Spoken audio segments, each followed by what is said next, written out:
বর্ণাঢ্য ক্রীড়া জীবনের মধ্য দিয়ে ৩৮তম বসন্তে পা রাখলেন সাকিব আল হাসান। কিন্তু জন্মদিনেই আদালত থেকে সম্পত্তি ক্রোকের আদেশ পেলেন তিনি। এর আগে সমন জারি, পরে গ্রেফতারি পরোয়ানা, কোনো কিছুতেই আদালতে দেখা মেলেনি ক্রিকেটার সাকিব আল হাসানের। ঘটনা ২০১৭ সালের।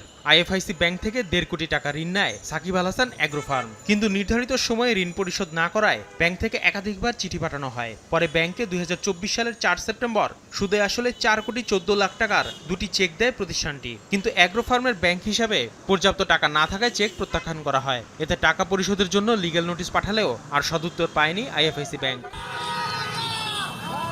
ঘটনার পরিপ্রেক্ষিতে গেল বছরের ১৫ ডিসেম্বর সাকিব ও তার অ্যাগ্রো ফার্মের ৩ কর্মকর্তা সহ মোট ৪ জনের বিরুদ্ধে চেক ডিসঅনারের মামলা করে আইএফআইসি ব্যাংক। এর ৩ দিন পর ১৮ ডিসেম্বর অভিযুক্তদেরকে আদালতে হাজির হওয়ার নির্দেশ দেন ঢাকার সিএমএম আদালত। কিন্তু আসামিরা আদালতের নির্দেশ অমান্য করে হাজির না হওয়ায় চলতি বছরের ১৯ জানুয়ারি তাদের বিরুদ্ধে গ্রেফতারি পরোয়ানা জারি করা হয়। তাতেও কোনো প্রভাব না পড়ায় সোমবার সাকিবের সম্পত্তি ক্রোকের নির্দেশ দেন বিচারক। ওয়ারেন্টের পরবর্তীতে যখন আসেননি, এখন বিচারিক কার্যক্রমে যাওয়ার জন্য, মামলাটা বদলি হওয়ার জন্য এই স্টেপগুলো পার হতে হবে। ওনার প্রোক্লামেশন অ্যাটাচমেন্ট, ওনার সম্পত্তি ক্রোকের একটা আদেশ হয়েছে।